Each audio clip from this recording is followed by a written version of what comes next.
Me sumo a los agradecimientos a quienes organizaron este espacio y además por la invitación en particular, pero más allá de eso creo que es sumamente importante juntarse, a escucharnos, a poder debatir. La mayoría hoy en la mesa somos profesores de historia, un poco aburridos, y no vinimos después de Elena, por eso la mayoría. Así que sabrán disculpar las obsesiones con las fechas y los nombres, pero la idea también es que se pueda abrir espacio para preguntas o dudas de cosas que la apretada síntesis va a dejar por fuera. Pero para continuar con el relato donde terminó Magdalena, y para seguir un poco hacia el presente, yo organicé mi exposición en dos tramos, el más largo, que obviamente sin ninguna poesía le puse recorridos de la memoria, y el segundo, memorias, que es con el que voy a cerrar, memorias en plural.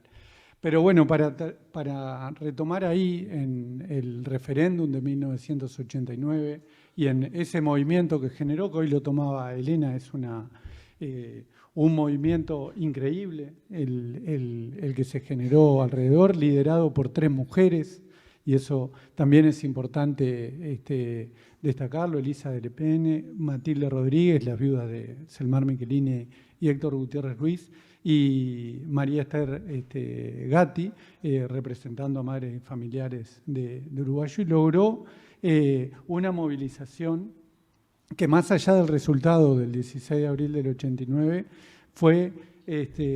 conmovedora en muchas cosas y horadó esa memoria oficial y lo que vino después. También generó en el sistema político partidario ciertas fracturas que después van a poder explicar ciertos posicionamientos. Por ejemplo, dentro del Partido Nacional, un sector minoritario, pero importante, se separó del wilsonismo que tenía el sector Por la Patria y apoyó el voto verde. Bueno, Matilde pertenecía al Movimiento Nacional de Rocha y su líder, Carlos Julio Pereira, también. Y eso es algo que va a explicar, creo yo, el gobierno que viene después, en las elecciones de noviembre del 89, pocos meses después del referéndum. Va a ganar Luis Alberto Lacalle y el Partido Nacional va a tener una especie de unión, porque los dos sectores más importantes en pugna habían defendido y les había sido como una hoja de ruta que los había unido después de tantos años, sobre todo desde el 81 hasta el 86, 87, una separación. A eso habría que sumarle el fallecimiento de Wilson Ferreira antes del plebiscito. Entonces, ahí las personas que han estudiado estos ciclos de la memoria, como Eugenia Lier o el libro altamente recomendado, yo sé que acá no solo vemos profesores, pero bueno, recordar y traer libros que podemos tener a mano y revisar también es importante. Eugenia Lier escribió el libro Batalla de la Memoria, y Jaime Jaffe y Carlos de Masi coordinaron el libro Vivos lo llevaron, que es una historia de madres y familiares. Hablan de ese ciclo que empieza entre abril del 89 y principios de los 90 como el de un silencio público. Elena decía lo pesado que fue. Incluso las concentraciones en la Plaza Libertad, aquí en Montevideo, que se hacían desde 1984, se tuvieron que discontinuar, digamos así, en el 92, porque, lo dicen en el libro, faltaba gente para sostener los carteles. Ese fue el peso de la derrota. Pero no hay que confundir el silencio público o la ausencia de demostraciones con un olvido. Ahí es cuando se retraen las memorias. Hay autores que sostienen, yo recomiendo mucho a un austríaco ya fallecido hace años, Michael Pollack, que dice que cuando las personas no encuentran sentido hablar, estratégicamente guardan silencio. Y no es que olviden, es porque no le encuentran sentido a hablar o a manifestarse públicamente. Y a veces nosotros, quienes estudiamos el pasado obsesionados por establecer categorías, tenemos en cuenta solo lo que pasa a nivel público y nos olvidamos que las memorias también son subterráneas y se van tejiendo ahí hasta el momento que emergen nuevamente. Más allá de eso, y ese periodo creo que es muy interesante, el que va del 90 al 96, donde efectivamente, comparado con el anterior y con el posterior, es muy particular. Hago una invitación a recorrerlo nuevamente, porque no es que ni todo fue silencio y hubo acciones estatales muy decididas que incluyeron al Poder Ejecutivo, al Judicial, al Legislativo y a las Fuerzas Armadas, a desarrollar políticas de memoria. En ese sentido, vuelvo a recomendar el Vivos lo llevaron, pero también el libro Desaparecidos en busca de la verdad, que escribieron Samuel Blixen y Nilo Patiño recientemente, porque profundizan en ese periodo tan particular de gobierno liderado por Luis Lacalle Herrera. Ese silencio empezó a salir de lo privado entre el 95 y el 96, eso creo que es conocido, pero aquí en Uruguay el marino Jorge Trócoli asumió públicamente que reconocía la existencia de desaparecidos. Miren de lo que estamos hablando, en el 96 era novedad que un marino reconociera públicamente que existían uruguayos desaparecidos, y si bien él no se arrepentía para nada, ni de que hubiese desaparecido, ni de que haber practicado la tortura, es un momento de quiebre. A eso se le suma que en Argentina, donde hasta hoy estamos muy pendientes, lógicamente, por lo que pasa, y más con estos temas, hubo dos militares, uno Adolfo Silingo, que reconoció en la televisión los vuelos de la muerte, y Martín Balsa, que era el jefe del ejército en ese entonces, realizó una autocrítica pública en nombre de la institución que comandaba. Eso generó que en Argentina se creara la agrupación Hijos en el 95, y en Uruguay al año siguiente una agrupación con el nombre idéntico, con Hijos, se fundó en nuestro país. Ese año, en el 96, en una propuesta de Rafael Michelini, que pertenecía al Nuevo Espacio, otra cuestión que tenemos que tener presente, el Nuevo Espacio se había creado en el 89, antes de las elecciones, liderado por Hugo Batalla y, bueno, y entre otros Rafael Michelini, pero en el 96 Hugo Batalla era el vicepresidente del Partido Colorado y de Julio María Sanguinetti. Y eso también a veces se nos olvida en la rapidez, y ahí entre esa propuesta personal, digamos, de el hijo de un asesinado, con familiares deciden, entre otras cosas, reactivar las solicitudes al Estado sobre justicia y organizar la primera marcha del silencio, que se desarrolló, por lo que yo he podido averiguar, solo en Montevideo el 20 de mayo de 1996. Su proclama fue verdad, memoria y nunca más. En el libro que escribieron Jimena Alonso, Mariana Rizzo y Fabiana Larrobla, hasta el 2015 están todas las consignas de la marcha, están en otros lados también, pero en ese libro que es descargable, y es increíble, la palabra justicia y la palabra verdad están presentes en toda la marcha que se convoca para la semana que viene, 30 veces nunca más, sepan cumplir dónde están. Entonces, no hay manera de no sentir amargura con esas consignas. Si bien la marcha nos moviliza y nos fortalece a todos, al leer fríamente lo que se reclama año tras año, digamos que por lo menos a mí la alegría o la euforia se va. Pero un punto importante para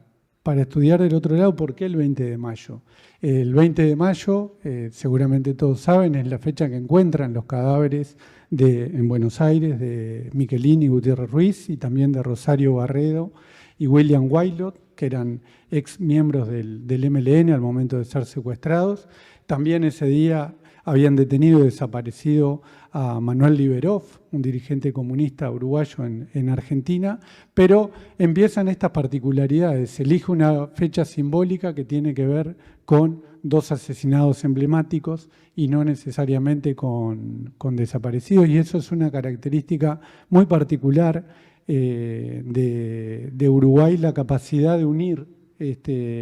esas cuestiones. Tal vez, y eso es importante, no podemos ser inocentes. Estábamos hablando de dos legisladores, uno del Partido Nacional y otro que había sido colorado hasta el 71, o sea, no eran personas comunes y corrientes. Pero bueno, las estrategias se tratan de apoyar y aprovechar esas posibilidades. Y algo que parecía imposible de realizar y que iba a estar condenado al fracaso en 1996, la semana que viene va a cumplir su edición número 30, extendida en prácticamente todo el país, sean ciudades capitales departamentales o no. Voy a volver a eso al final. Bueno, posteriormente, para ir rápido, entre 1999 y 2000, la denuncia de Juan Gelman exigiéndole al Estado, presidido por Sanguinetti, la aparición de su nieta y la carta pública con cientos de apoyos de figuras internacionales, generó un nuevo momento, tal vez inesperado, porque tras la victoria de Jorge Valle, también del Partido Colorado, decidió cambiar el rol del presidente y digamos así, hay memorias que también se tratan de enlentecer y generar confusión, como la del documental que homenajea a Valle, que confunde particularmente meses, momentos e imágenes que confunden más de lo que aclaran lo que pasó. El hallazgo fue gracias a la investigación desarrollada por Juan Gelman y su familia y los periodistas que lo apoyaron. No quiero olvidarme de ninguno, pero Roger Rodríguez y Gabriel Mazarovich, no por el Estado. Lo que hizo Valle fue acercarse y ponerse a disposición y recibir a Juan Gelman. También el 1 de marzo del 2000, saludó, vean lo que vemos, saludó por primera vez al colectivo de madres y familiares que en la calle Libertador estaba con sus carteles. Lo recibió como presidente en Presidencia de la República y dispuso la creación de la Comisión para la Paz, que produjo una expectativa con mucha publicidad, incluso hasta hoy, pero que tuvo muy pobres resultados. Entre otras cosas, porque se negó a pasar a la justicia los informes recabados, afirmó la existencia de la Operación Zanahoria y las mentiras generalizadas sobre el destino final de los cuerpos, pero en contrapartida la Comisión reconoció la responsabilidad del Estado en los crímenes y ubicó una serie de documentos oficiales, no todos, pero digamos esa es la paradoja, o bueno, la primera vez que el Estado asume su responsabilidad como tal. Desde el 2005, y ya bajo la administración del Frente Amplio, me estoy pasando por alto el hallazgo de Simón Riquelme, momentos detonantes e importantes, pero la situación da un giro y aún con la vigencia y el respeto, se hablaba mucho del respeto de la ley de caducidad, o sea, sin tocar lo que se había aprobado en diciembre del 86, el Poder Ejecutivo le dio otra interpretación al artículo 4, y eso habilitó la investigación judicial y se excluyeron los casos que involucraban a civiles, porque la ley hablaba de militares o de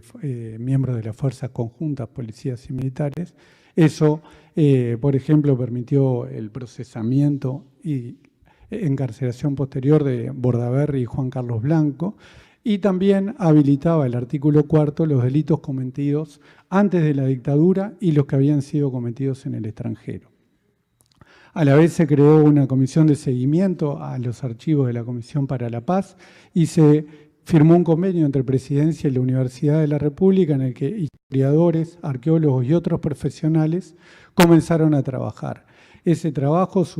sustentado con una decidida y cada vez más visible demanda social, vio como resultado, a fines de noviembre de 2005, el hallazgo en predios militares de Uruguay de restos de desaparecidos casi pegados en la fecha, 30 de noviembre y 2 de diciembre del 2005. Por otra parte, el análisis de los documentos disponibles logró sistematizar información primero sobre los desaparecidos y luego sobre otras dimensiones del terrorismo de Estado. Y ese volumen de la información dio por tierra con el discurso construido desde la dictadura y sostenido hasta entonces de que los enterramientos clandestinos no existían, de que los desaparecidos era algo dudoso y que no había habido niños apropiados. En 2007, un grupo de personas comenzó una recolección de firmas para anular, mediante un plebiscito, la ley de caducidad. Ahí eso generó grandes debates a la interna del partido gobierno, que era el Frente Amplio, y también de las organizaciones sociales. Familiares, por ejemplo, no participó como institución, ya que varios de sus integrantes consideraban que no era el camino adecuado para hacer caer la ley, porque creían que sería declarada inconstitucional meses después o tiempo después. Sin embargo, la campaña tomó impulso, creció y el plebiscito se fijó para el mismo día de las elecciones nacionales de 2009. Y era un plebiscito, no un referéndum, entonces solo votaban quienes querían derogar la ley, no quienes querían mantenerla. Eso, entre otras cosas, generó que no se llegó al resultado final por muy poco porcentaje, pero nuevamente cundió la desesperanza, aunque la movilización social en distintos ámbitos era tan grande que no generó algo comparado a lo que pasó después de abril del 89. Otro momento importante, no quiero aburrir más con fechas y recorrido, pero en 2011, ya en la administración encabezada por José Mujica, la Corte Interamericana de Derechos Humanos dictó sentencia por el caso Hellman, que en 2005 había sido archivado por la justicia uruguaya, por eso la familia Hellman recurrió a la Corte, agregó nuevos argumentos para anular la ley de caducidad al ordenar al Estado investigar la desaparición de María Claudia, la mamá de Macarena, e impedirle que se parara en la ley de caducidad. La Corte decía que la ley es incompatible con la Convención Americana y con la Convención Interamericana de Desaparición Forzada de Personas, firmada por Uruguay. A pesar de las divisiones en el partido gobernante y con la oposición del resto de los partidos políticos representados, se logró aprobar en octubre de 2011 una ley, la 18.831, que restableció la pretensión punitiva del Estado y estableció la imprescriptibilidad de los delitos de lesa humanidad. Hablar de todo ese proceso en el Poder Legislativo se daría para 2 o 3 charlas, así que lo dejamos por ahí. El 21 de marzo del año siguiente, 2012, una semana después que fueran hallados los restos de Ricardo Blanco Valiente en los terrenos del Batallón 14, se realizó un acto en el Palacio Legislativo ante la Asamblea General, encabezado por el presidente, quien cumplió con lo establecido por la Corte, y eso fue un gesto significativo porque obligaba al Estado, representado por el presidente, a reconocer su responsabilidad en el crimen y se comprometía a continuar con las investigaciones. Sin embargo, creo que sin embargo lo he dicho ya como 4 veces, a pesar de los enuncios, las medidas no se implementaban y las contradicciones oficiales volvieron a ser comunes. Ahí el Poder Judicial, el Poder Ejecutivo y el Poder Legislativo empiezan a contradecirse prácticamente semana a semana entre lo que disponían y lo que hacían. A partir de entonces se superpusieron secretarías de derechos humanos para el pasado reciente, en distintos ministerios, grupos de trabajo y comisiones que impidieron marcar objetivos claros y sobre todo ejecutarlos. Esa superposición generó invisibilidad y volvió confusas las políticas en la materia. Ricard Vinges, un catalán que estudia las políticas de memoria en España, sostiene que toda política pública, toda, no importa que sea de memoria, tienen que combinarse tres elementos: objetivos, programa e instrumento, la institución. En Uruguay los instrumentos vinculados a la temática no se complementaban y tenían diversos objetivos, programas y autoridades. No solo no cumplían lo que proponían, sino que contradecían las acciones del gobierno. Por otro lado, las acciones del Poder Judicial en esa coyuntura frenaron procesos, desacreditaron políticas y extendieron procesos judiciales de los acusados de manera inentendible. Concentraron, con toda razón, las críticas de diversos organismos vinculados a los derechos humanos. La creación entre 2017 y 2018 de la Fiscalía Especializada en Crímenes de Lesa Humanidad, que no depende del Poder Judicial, ha sido un avance sustantivo y continuo, al igual que el trabajo que, pese a los cambios institucionales y los ataques que han sufrido, lleva adelante el Grupo de Investigación en Antropología Forense, el GIAF, hasta hoy. Al respecto, recomiendo el libro de Fernando Butazzoni, Tierra Mínima, que se concentra en el hallazgo de Eduardo Bleier, pero que permite conocer el trabajo de nuestros colegas y amigos arqueólogos. Nuevamente iba a escribir sin embargo, pero bueno, pese a todo, hay otras dimensiones del terrorismo de Estado que han sido, Uruguay ha tenido llamados de atención por relatores especializados, por ejemplo, la extendida tortura, la prisionalización y otros tratos inhumanos y degradantes que siguen sin atenderse. Esto no quiere decir que es por responsabilidad de que atienda a los desaparecidos. Hay muchas cuestiones pendientes que tiene el gobierno uruguayo en general y no solo el Poder Ejecutivo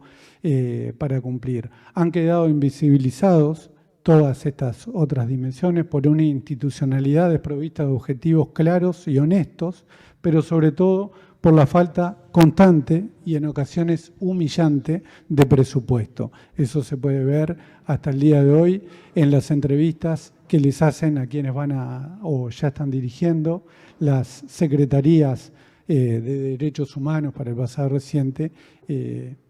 que dicen públicamente que no tienen presupuesto asignado. Sin un presupuesto no hay nada que se pueda hacer. Entonces, para finalizar y retomar algunas cuestiones de la importancia de la memoria,